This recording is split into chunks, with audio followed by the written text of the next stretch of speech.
morning, everybody, whether you're on the East Coast, West Coast, or around the world. This is your traffic report coming to you from the Stat Guy. What's up, guys? Not much. What's happening? All three of us have made it to round two. Two of them were there by earning it. I had to play for it. What do we got there? It's happening when. So yeah, tell us about this traffic. Well, Cubs and Brewers obviously start their series tomorrow, which it's the I-94 rivalry because you get on I-94, you drive like an hour and 10 minutes, and you're from Milwaukee to Chicago or vice versa.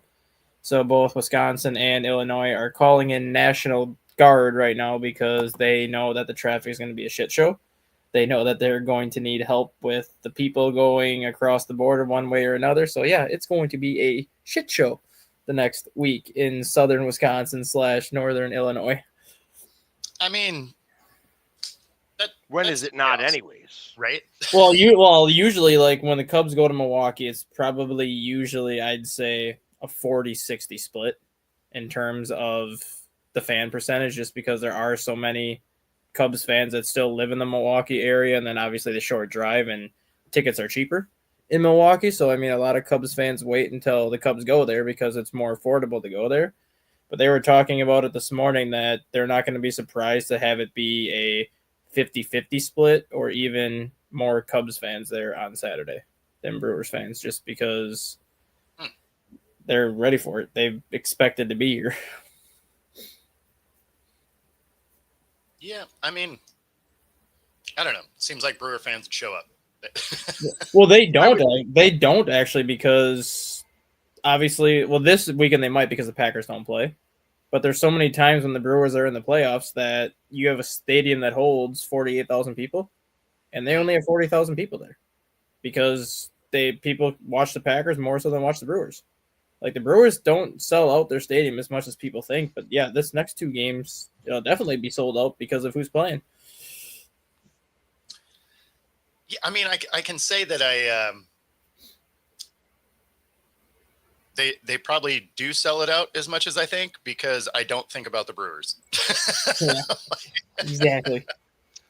But on top of that, I mean, it's like people are asking me the same questions. Like, truth is that playoffs trumps regular season. Mm-hmm. Yes. And that's how I feel. Like, I am missing my first Eagles game in 3 years. And the last time I missed an Eagles game, well, was for Christmas Eve, because I have children and Santa Claus does not wait for football.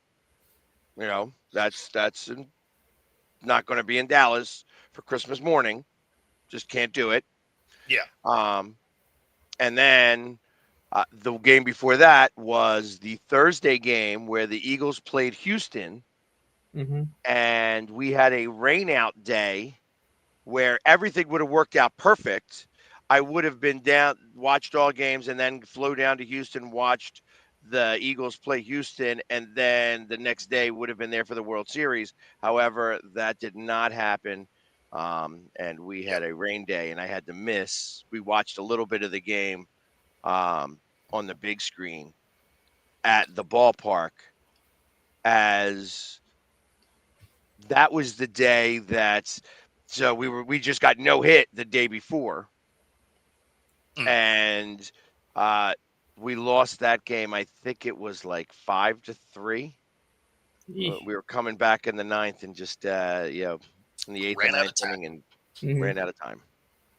And yeah, we got Detroit, so that was we get to play against you. It should be a good battle.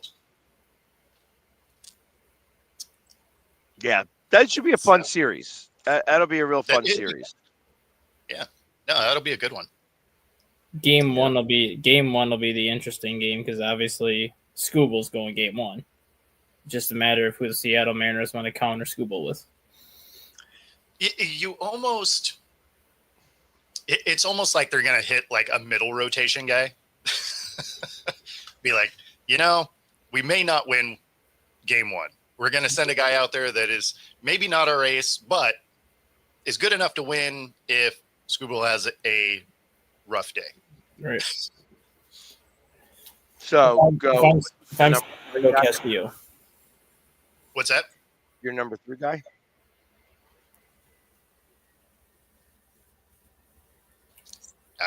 I'm laggy over here. I don't know what's happening. If I'm Seattle, I go Castillo game 1, and then go Gilbert game 2, followed by Kirby. Yeah. Then you would have Gilbert matched up with Jack Flaherty in game 2, and then Kirby would be matched up with whoever Detroit's number 3 is. I think it's Cody Mize. No, Mize is hurt. Whoever Detroit's number 3 is would be matched up with Kirby in game 3. I would go Skubal versus Castillo game 1, just because if you don't get that game, Gilbert's probably going to get that game over Flaherty. Kirby will be better than what Detroit's number 3 option is. And then you have it pieced together where if you go to a game 5, then you have Gilbert lined up for game 5 again. Well, and Wu returns.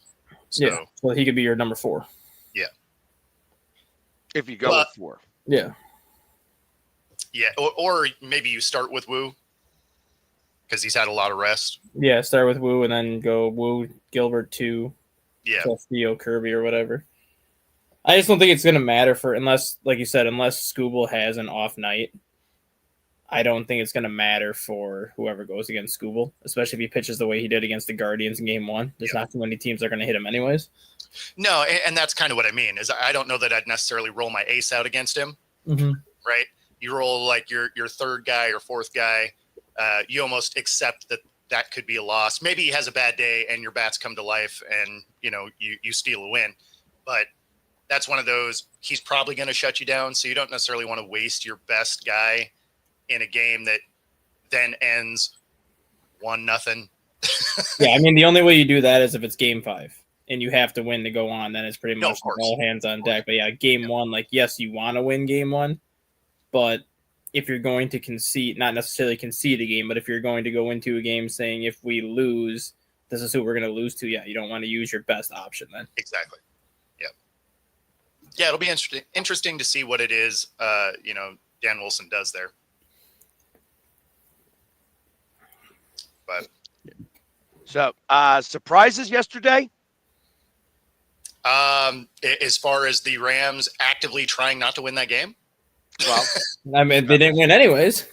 no, but I mean, like they did everything possible to lose that game, and we're successful. yeah, that last call, I knew it. I knew he was not going to make it. Oh yeah, And lucky for me, I had both running backs in that game, which was perfect because they both Nice. got over 20 points in fantasy football, which is really nice for me. But I knew sure as shit he wasn't going to make that, and like the fact that he knew he was the mistake call. yes, Like once they called timeout, I thought that they should have, I think they should have gone for the field goal. I understand why they didn't. They're like, hey, we're going to try to win this game. But now you have, I mean, they were talking about it at the end. I'm like, this could be a defining moment mm-hmm. for the 49ers because now they have played like garbage, really, with nobody. Yes, And still win. still won. So Yeah. I have a feeling that you're going to have like that just puts them, in a much higher bracket. Now you have to put them up higher. Yeah, it's interesting. Well, and that's the thing is it's interesting when you think about it because they have so many injuries. They're still finding ways to win, and they're finding ways to win these really close games. Right? And that's, I mean, the one against Seattle to start the season, the last second win against Arizona, obviously the win last night. I mean, I would have went for it in that scenario too, because they weren't able to stop San Fran, and all they would have had to do is, once they kick off, get 20 yards and, the game's over because everybody can kick from, the other goalpost now. So, I mean, so yeah, it's, I get the call there. I didn't like their setup for it. Like, I mean, you're going for it. That makes all the sense. But I didn't, because you showed exactly that play before that timeout. Like, don't run it back out there. Just do some little. I mean, you got Stafford. Do a little out or a little cross or a slant or something, a high percentage pass play, because you already showed him you were going to try and run. It was a long one, so it's not even like it was, a tush push type of situation.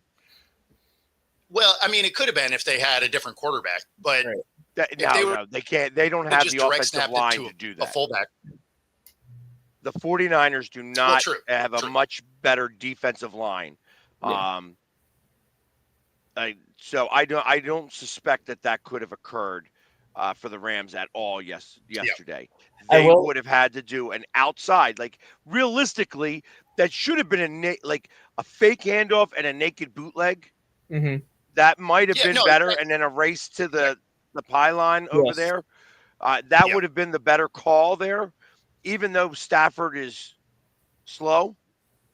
I think he would have outran that yard going long ways because everybody was at the bunch. Well, and everyone was selling out for the run, right? Right. I mean, so that's why I say any of those out routes or anything, even if you wanted to keep it in the pocket and you did a slant behind, everybody was selling out for the run. So that would have been open.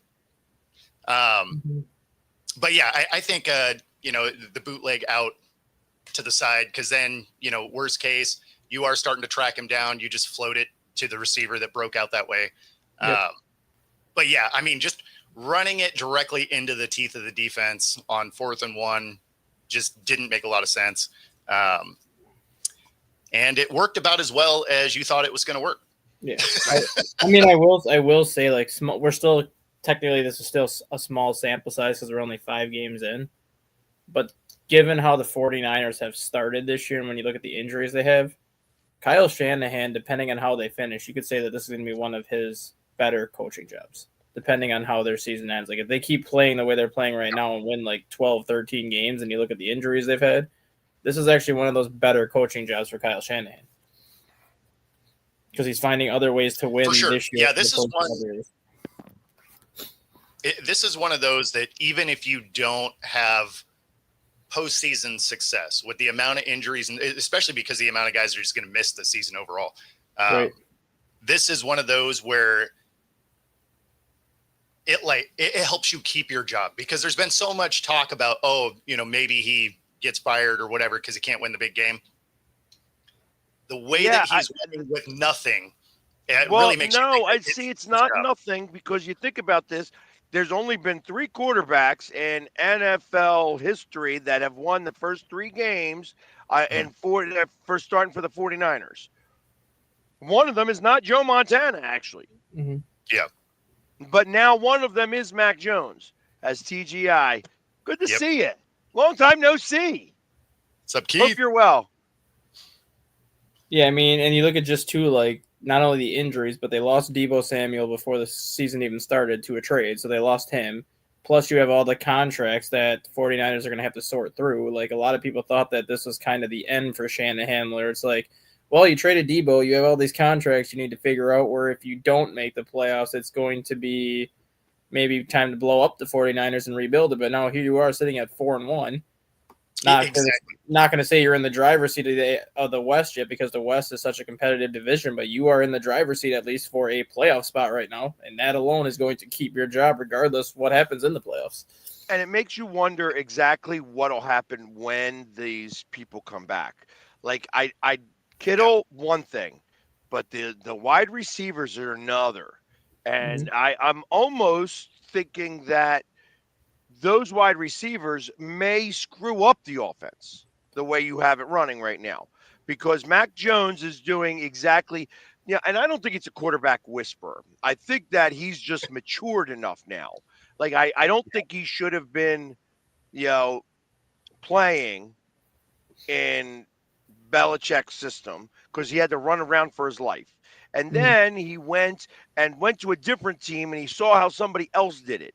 And now he's at his 3rd team, and he's picked up tricks of the trade here. Yeah. He's learned from a lot of different people. So, and the way they had their game plan was quick decisions. See, throw. End of story. Like, that was how that worked. And It made it perfect. Scott needs your pick. Oh, he had actually picked the Rams. Okay. I No, he didn't. didn't. Can't pick on Thursday. Yeah, I was so. gonna say I don't think you can pick Thursday. Yeah. Oh, that's right. Hey, so that actually works out for you, Scott. Yeah, Scott. So, ha ha ha. Lucky you.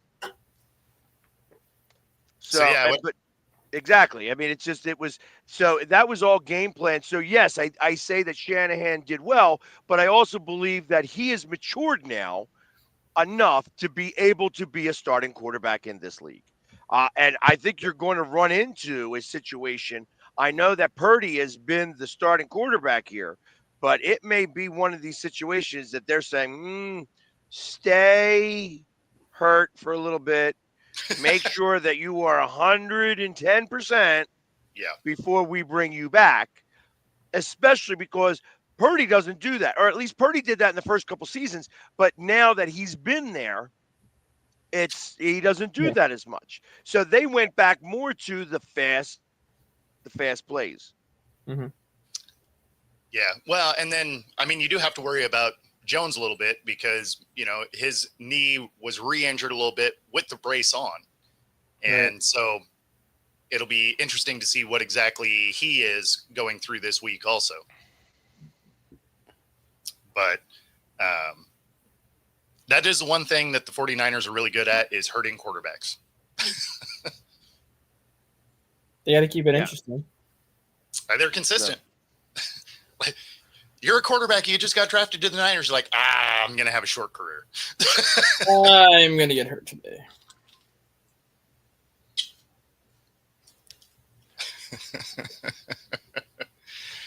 Yeah, it was a good win for you there, Steve-O.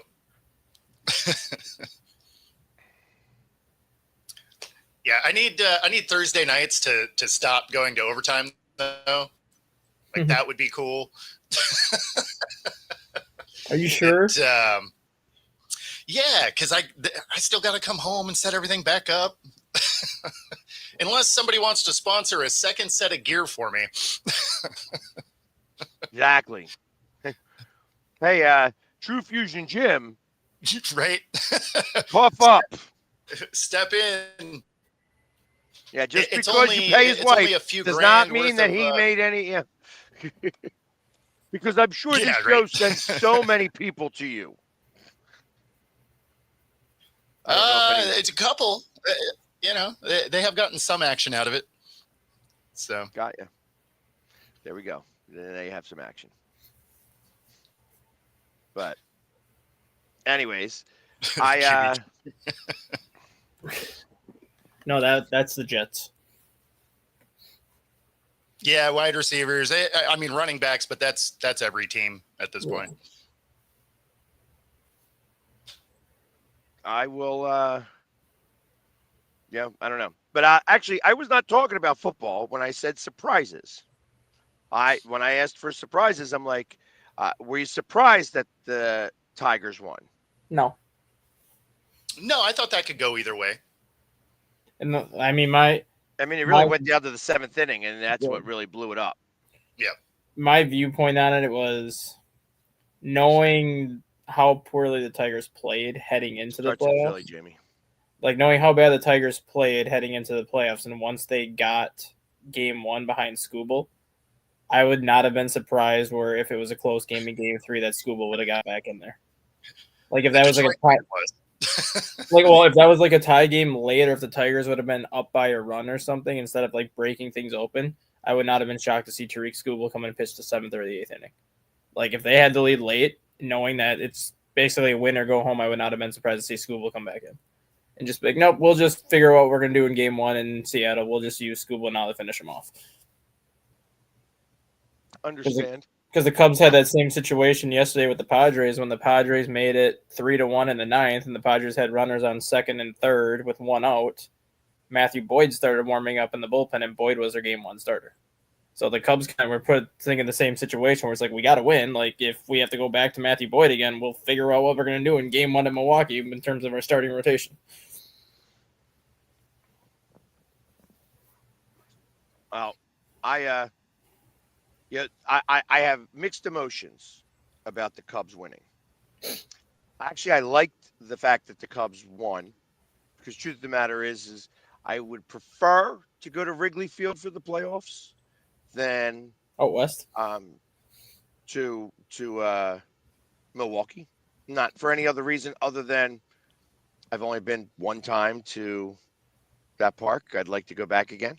It would be kind of cool. That was do that. July. July, you were there, right? Yes. Yeah. Right. Actually, no, not July. Late April, May, Was that when you early were- May, oh, because it was right after the draft. okay. Oh yeah, that's right. Yes, that's right. Because you left Green Bay and then you went from Green Bay to. That's right. Yep. Yeah. And so, but because I would like to go back there, I think that would be a really fun series. It would also be very interesting to watch Schwarber in that series. Mm-hmm.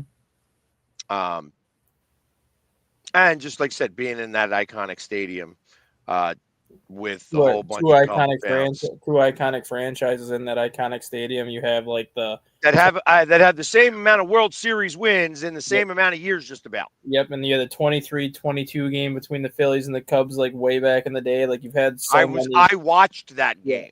So many I classic remember games. Cole Hamels no hitter against the Cubs in 2015, which was the only game that Jake Arrieta lost during the second half of his Cy Young year when he went 12-1. Like there's so many classic Cubs and Philly games that have taken place at that stadium. Just seeing them in the playoffs together, two iconic franchises, you know that there'll be a classic game out of one of those games in that series. Whether it's like a pitcher's duel, a high scoring affair that ends in like a walk-off or something, like they would have another classic game to add to their history. Yeah, I think that would be a lot of fun. I think that would be a lot of fun. That whole series. Not that Milwaukee wouldn't be bad. You know what I mean? It also does change the home field, Mm-hmm. which also I think is Phillies would have it against the Cubs, yeah. correct. And then we have it against the Phillies have it against the entire AL. Mm-hmm. Well, the NL's got unless a wild card team makes it to the World Series, the NL will have home field for the World Series. Well, I'm saying even if the Cubs make it, the Cubs had a better record. Then I thought the Blue Jays had 93 wins because the Cubs have 92. I think the Blue Jays would be the only one that would have home field over the Cubs. But I think the NL is going to have home field for the World Series. I was surprised that Boston lost, to be honest. I thought that Boston was going to pull that one out, and they didn't, which is fine. I was hoping. But I do love the fact that it was Boston and the Yankees, and now it's Toronto and the Yankees. Keep that all in division. I like that. Jays had 94. Yeah, so the Blue Jays would be the only team in the AL that would have home field over the Cubs or the Dodgers. So I think the Dodgers ended up with 93 wins. So correct. And what did Seattle have? 92, same amount as the Cubs. Yep. But the Cubs have the tiebreak over Seattle. No, Seattle's got the tiebreak over the Cubs because they took 2 or 3. So then Seattle would have home field over the Cubs too if they both made it. Yep. Okay, and I don't know if winning the division actually counts for anything in that. I think it's just head to head for. Yeah, I was going to say I think it's just the total and then head to head since you play everybody now throughout the season. Yeah. If Seattle only had 90, then the Cubs would have home field over Seattle. Oh yeah, no, that's right because we decided not to show up against LA. Yeah, so then the Cubs would have home field over everybody but Toronto. Yeah. Everyone's getting hurt. Yeah, I mean that's true. But yeah, so it's like I was a little surprised, by the Tigers pulling that out. I thought that Cleveland would actually do it. And the rookies did not do as well as I thought they would in the Boston Yankees game. Paul, we need your survivor pick. The rookie starter for the Yankees did well. Yes. Schlitter. So Paul and Scott both need your. Well, Scott picked the Cardinals. Yes, got Right. ahead. Arizona. Yep. He did not pick them before, right, Scott? I don't know. He did not.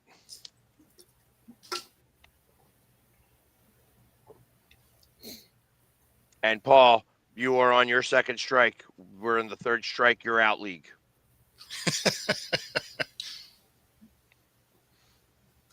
He's going And the it's Bills. between you and Joe. Paul's going Bills. Okay. And Paul did not take the Nope. Bills There we before. go.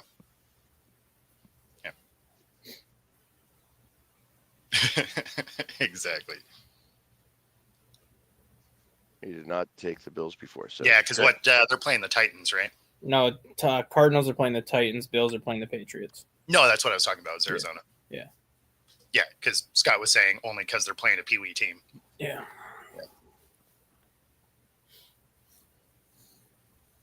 There we go. So Frankie is all excited because he gets to still watch baseball and not hear anything from Jay. There is that. Yep. All right, we've got everybody in for week 5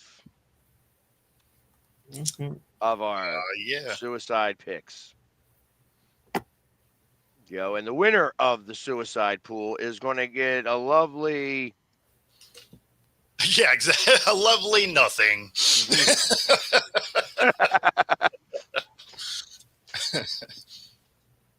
But anyways, so and you know what? I might as well announce this now.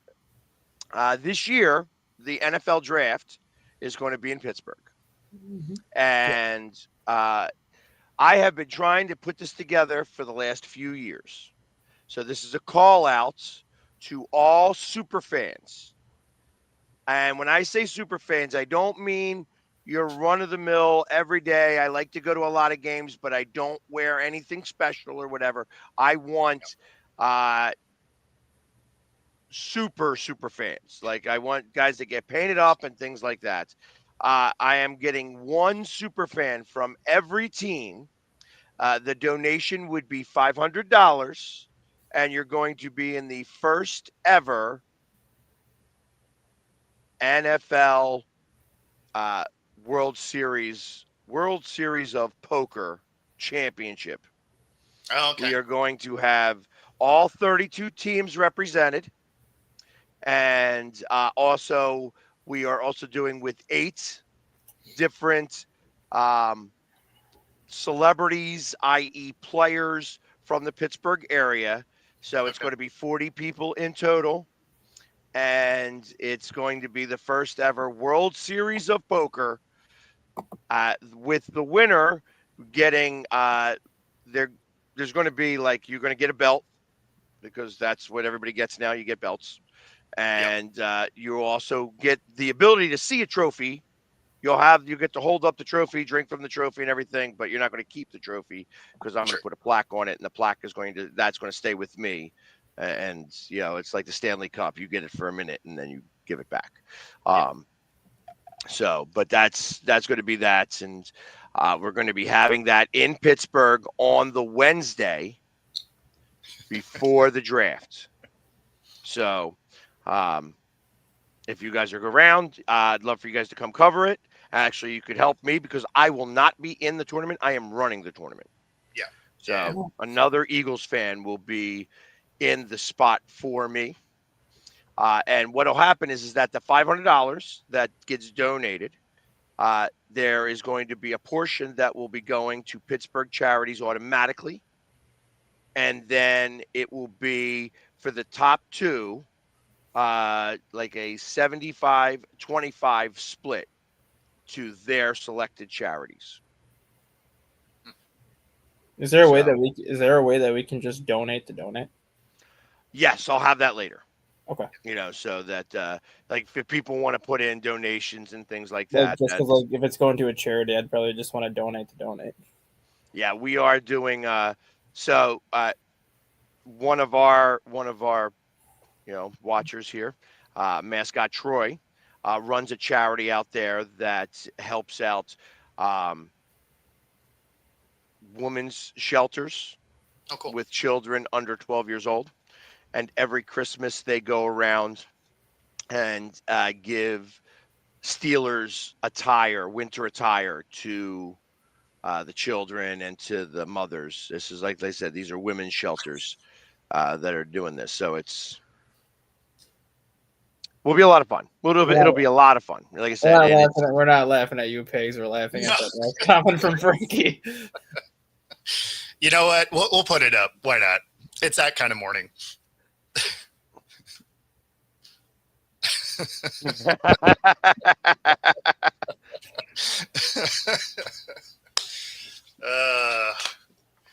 Y'all are ridiculous. So, but yeah, so I'm making the first announcement now. I'll Nice. start putting in all the details. All the deets. Yeah, definitely send me the dates for it. Because I think it'd be kind of fun to come out and cover it, and obviously do the draft and everything too. So Right. So it's that Wednesday before the draft. I'm gonna try to get the NFL out here. Dealers. I'm gonna need dealers. 5 of them specifically. Card and dealers I have, also. Card dealers, not drug dealers. Card dealers. We don't associate ourselves with drugs and alcohol. and they'll be wearing referee jerseys, which I have for them.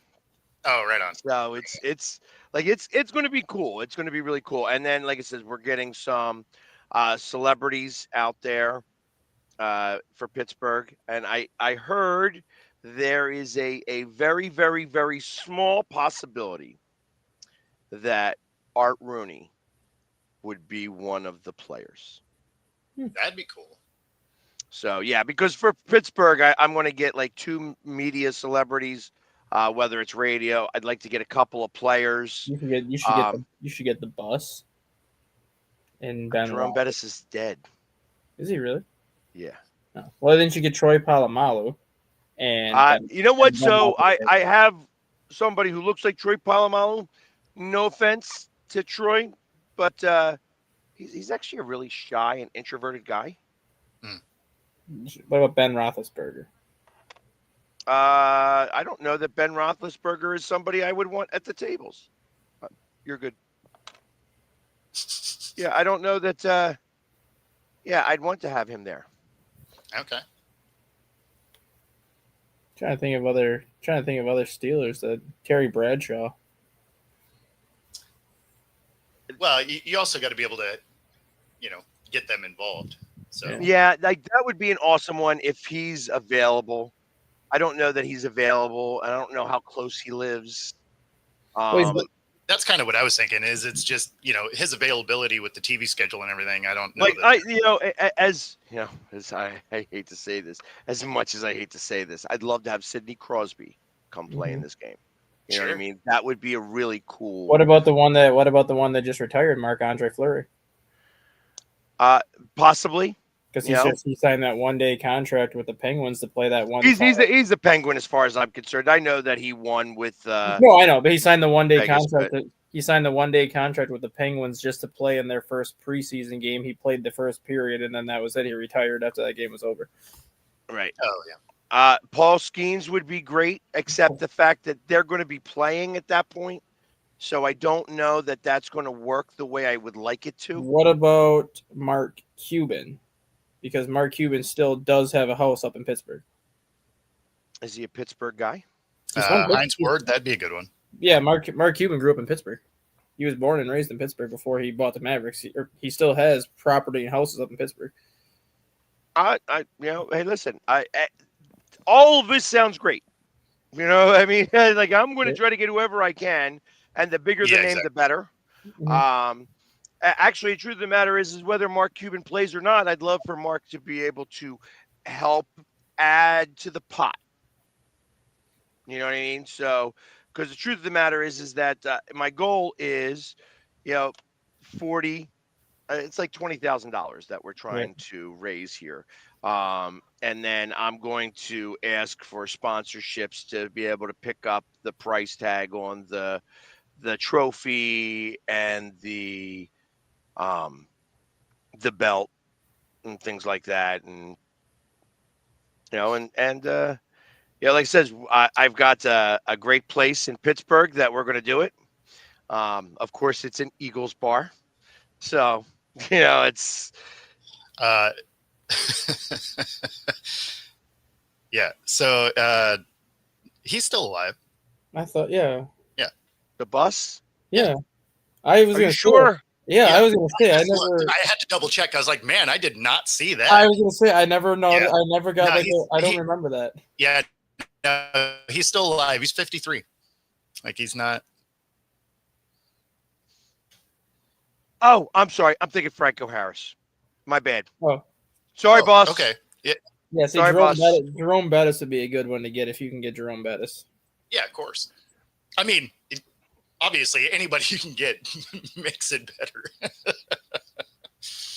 Yeah, obviously, like I said, it would be a lot of fun. I only really have spots like for like 7 is what I'm thinking. I have one spot given up to the owner of the bar. Sure. He gets a spot in the tournament because it's his bar. So he gets that one spot. And plus, he's got a number of bars in Pittsburgh. This is going to be held at Kupka's 2, which is an Eagles bar. But it's like he's got Kupka's 1, and I think there's a Kupka's 3. So, I mean, he's a bar owner in Pittsburgh. So he's a little bit of a staple there. So there's going to be 7 other. I believe I have a couple of radio guys or a radio and TV guy Open that's bar. going to be able to be in it. No It's open bar. It's open for you to pay for your drink. That's exactly correct. So, but yeah, and for Cowboys, I already probably got that guy. Oh yeah, So- I would assume Is it Jay? it is. It not. is not Jay. And that's if Jay even comes up to the draft. Yeah. So it's not until they're in Houston that I think he'll make it to a draft. Again, not talking out of turn for Jay, but Yeah. But yeah, so that's going to be a fun thing, and we'll talk more about it as I get more information. Yeah.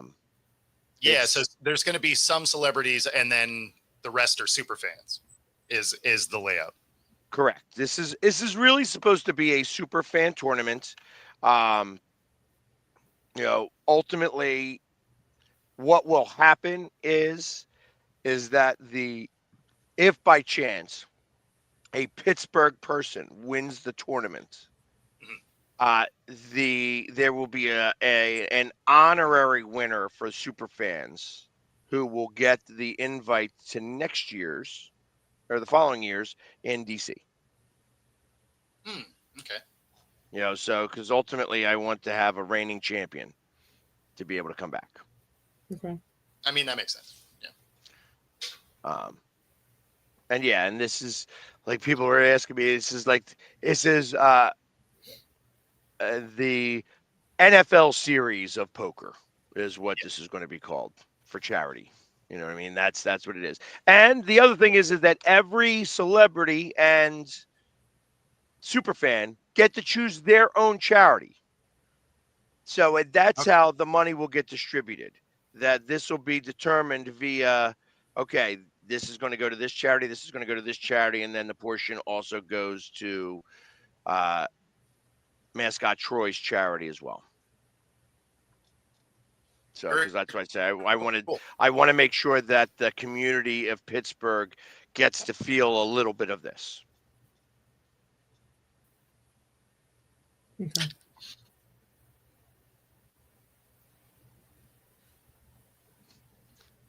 Of course, I'll be coming to Pittsburgh. I was going to come up here at Kupka's. That is correct. Kupka's 2 on the south side. So, yeah, the owner of that place, though, the first time I was ever there, I was actually working in Pittsburgh for a month. And I found the Eagles bar, what Eagles bar it was, and it was Kupka's 2. And they had a big fat head of the owner in the back. And I had all my hair back then. and I kind of looked like him. Like I took a picture with it. I'm like, is this me? They have a picture of me here. Yeah, what do they know that the Philly sports guy is actually here? And I wasn't even the Philly sports guy yet. Nice. Jeez. So, but yes, it'll be open to the public. Like I said, it's going to be the Wednesday before the draft. I can't have it during the days of the draft. The drafts go too long. I want this to be like a 3-hour event. I'm going to try to get the NFL to cover it. I want NFL Network to stop by and video this and stuff like that. I may even try to get some of the commentators that do Poker Stars or whatever to do this. Oh, that'd be cool. I was even considering trying to make one of those tables that is like a poker table. It's like all it is a piece of plastic where you can put felt, but you can cut out and then put a camera underneath of it so that you can show what they are. Yeah. Like I was considering trying to do that. I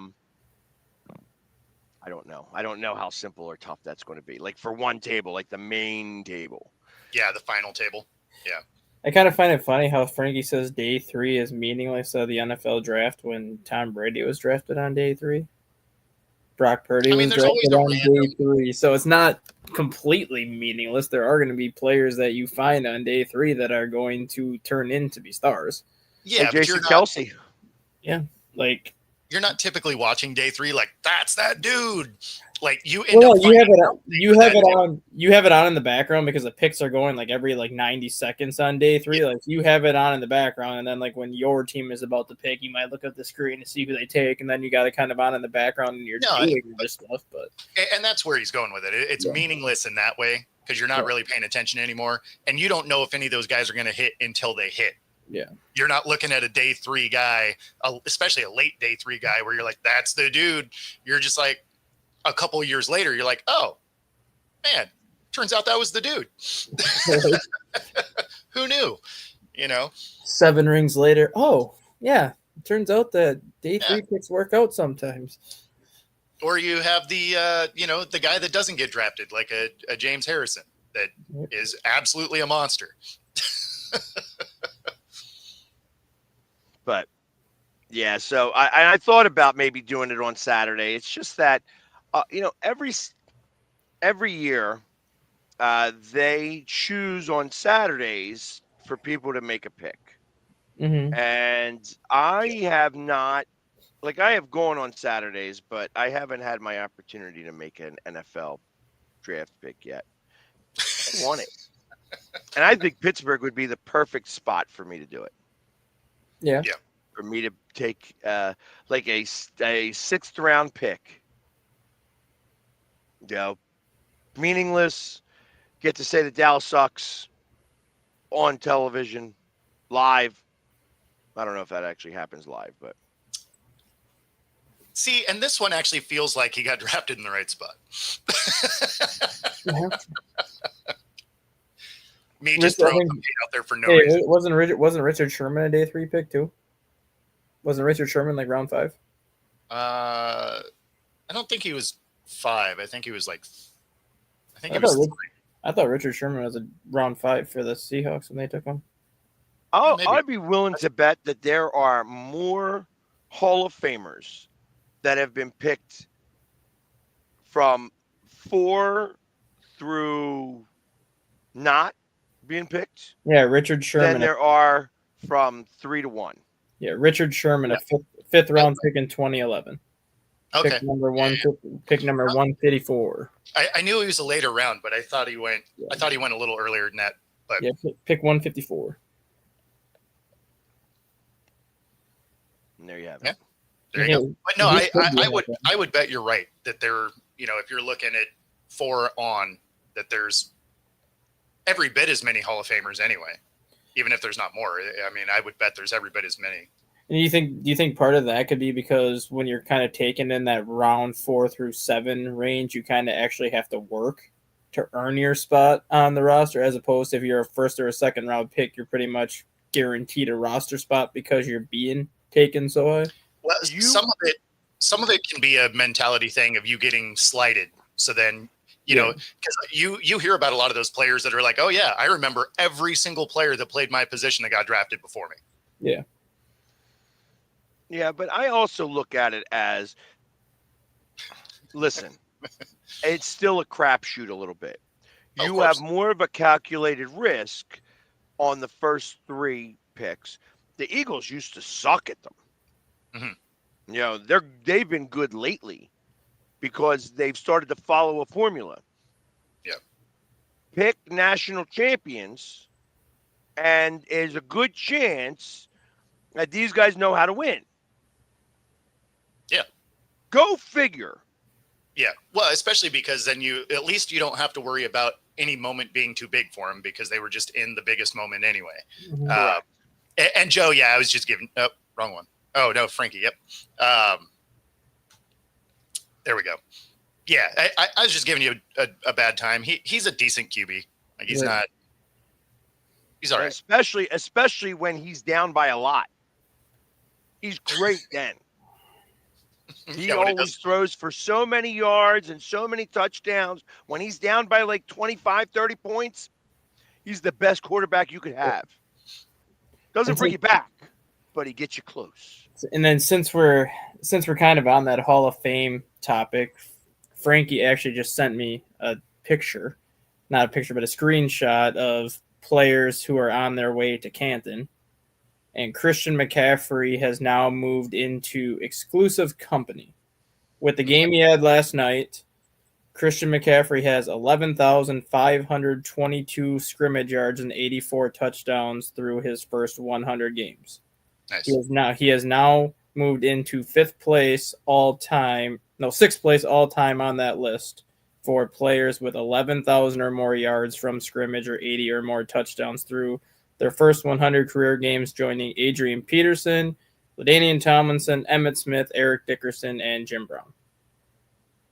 Nice. That's good company. Say that list again. So Christian McCaffrey with 11,500. No, I got that. I got it. What was the list?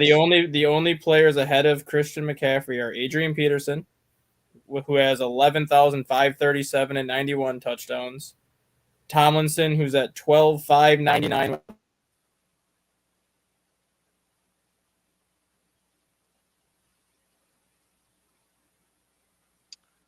And he froze. On Emmitt Smith, Yes, he did. 11,526 with 109 touchdowns. Yeah, we missed a couple of them because you froze. But Yep. So, but really, what I was getting at is Peterson, he's the great white hope. Dickerson, Brown. Yeah. He is the great white hope. He's the only white guy on that list. Yep. I mean, there's something to be said for that too. Yeah. Appreciate it, Jamie. And the scary part is too, how many times has McCaffrey been injured?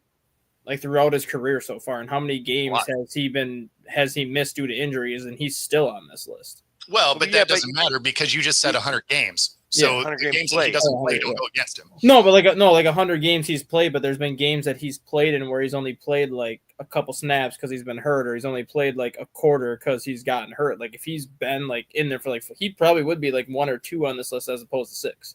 Had he been able to like last all the way through like some of those 100 games. Yeah, maybe. And I tell you, I'm really happy that I grabbed him for this year. I thought that because he was hurt so much last year, that he would have a rebound type of year. I mean, now, he's got to be the front runner for comeback player of the year. Oh, for sure. I was kind of on the fence of taking him, but my fear was he had Did he get hurt again? Well, not only that, but he had the Achilles injury in both Achilles last year. Like he had the left Achilles injury in preseason, and then he came back for a couple of games, and then he missed like 4 games because of the right Achilles. Well, like, yeah. That's why I was nervous because I'm like, which one of those Achilles is going to pop first, or are they both going to pop at the same time? Yeah, well, and that's the thing that's a little concerning is even going into preseason this year, he had calf injuries, and you're just like, man, plaguing, calf injuries that just plague you long term don't generally, get better, right? Yeah. So, but so far so good, right? Don't want to put that negative energy out there. He did great yesterday, and I appreciate the touchdowns and all the things that he did. He was able to get a whole bunch of extra points in overtime, which was even better. Same thing with Williams. Williams was able to get a couple extra points in overtime, especially since he fumbled going into the end zone. That bastard. It Yep. would have been great for him to score that touchdown too. And I wind up losing 2 points because he fumbled, bastard. Tell us how you really feel. Right.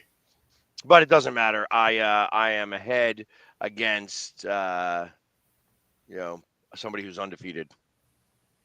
Okay. And also going to school out in Pittsburgh. Just in case you're watching, Dylan, you're short.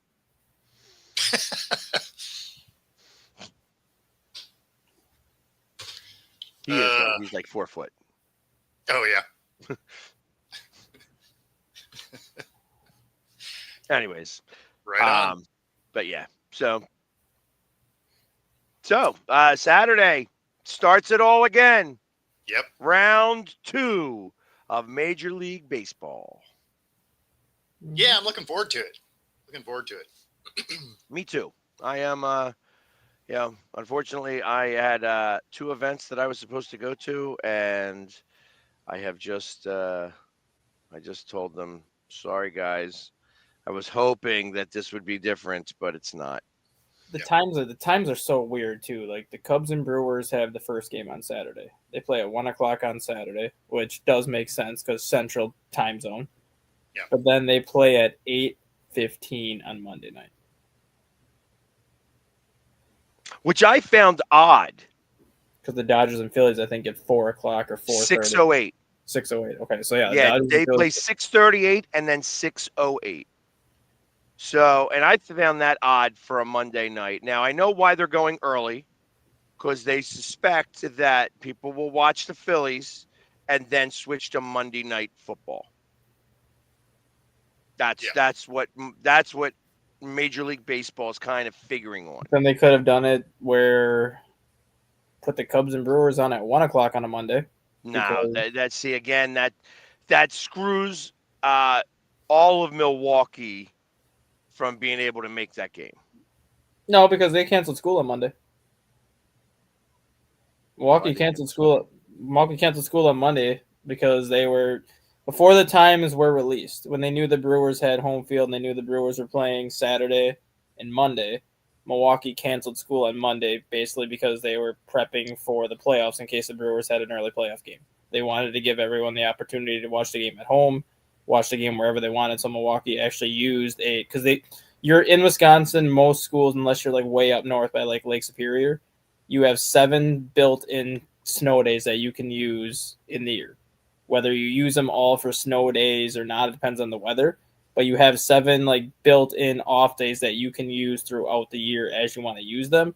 Milwaukee took one of their snow days on Monday, basically to give them off of school on Monday because they thought the Brewers and Cubs were going to play at like 2:00. So they're like, well, if they play at 2:00, traffic's going to start getting bad at 11. You have all the buses that are going to have to maneuver through all that traffic after school. We'll just cancel school on Monday and go from there. That's why when I saw the time at 8:08, I'm like, that's a really weird time knowing that Milwaukee already canceled school last week for that Friday or for that Monday. Yeah, but they don't care about that. No, but it's just like that's why I'm surprised that they didn't just put the Cubs and Brewers in that slot and then leave the Phillies and Dodgers at like 4 or 5. Well, actually, figuring that they'll steal the Chicago crowd from Monday Night Football and the Green Bay crowd. Both teams are off this week, so yeah. So, I mean, yeah, I think that's fine. And like I said, I'm going to miss my first Eagles game in a few years, unless, of course, we sweep the Dodgers, which at that point I will be back home for that game. Yeah. I will figure out a way to change my flight and make sure that I get flown into the stadium. You're just going to parachute in. Well, I would fly into Newark. Yeah. And just be like, here I am, guys. I got some. I'm bringing a shirt and the paint. Yep. Which is really all I need. I'm not allowed to wear shoulder pads anyways into Giant Stadium or MetLife Stadium anymore. Oh, that's right. Yeah. They made sure that on my birthday last year that they told me to take them off. So I'm not doing that. And I would have a great. That would be amazing. Yeah. And no, they don't actually have PTO, but it's when you're a teacher, you're on salary. So whether you work 60 hours Well, in 1 week or like, that's not what he's saying. He's just saying they have flex days is where he's going with this. Because obviously the kids aren't getting paid either. yeah. So yeah, I'm not sure if every state's the same way, but because we get so much snow up here that they always leave basically 7 snow days built in, where if you use them, you use them. If you don't use them, then you have extra days to kind of like, oh, Super Bowl's going on in Green Bay on Sunday. Not in Green Bay, but like the Packers are in the Super Bowl on Sunday. We'll just give everybody off of school on Monday and use one of our built-in days.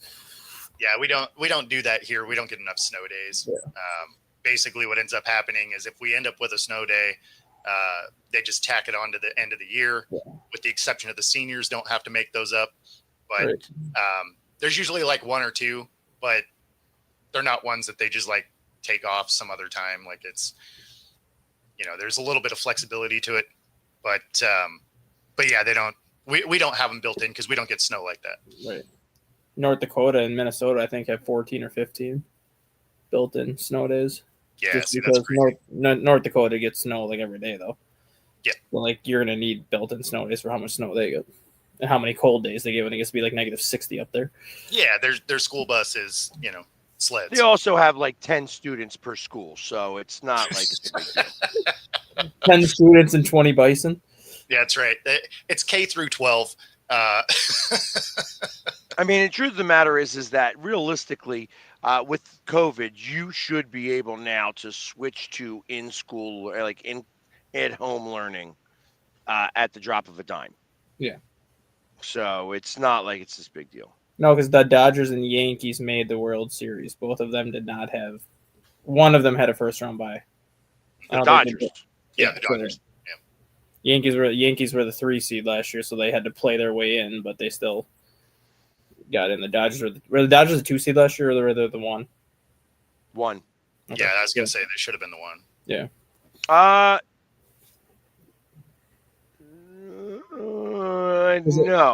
No, we were the 1. Yeah, I was gonna say Dodgers were the 2. So I thought the Phillies won 100 because I thought the Phillies won. No, we didn't. Nobody won 100 games last year. Wasn't it 99 for you and the Dodgers? 98. We had 98, and they had 96. Yeah. And and because we had the Mets made it in as the 6th seed. Yep. And they had like 91. And then they beat the Padres. Yep. And then they took us out in 4 games. Yep. Yeah. So. Right on. Well, that does get us to the top of the hour. Thanks for playing with us today. Be sure to like and subscribe. Helps us bring our stuff to you. And, of course, enjoy all the sports this weekend. There is a lot going on. College football, NFL, playoff baseball. If you have, any reason to get out of any kind of adulting and watch sports, that is the way to go. Otherwise, we'll see you next week. Take it easy, everybody. Peace.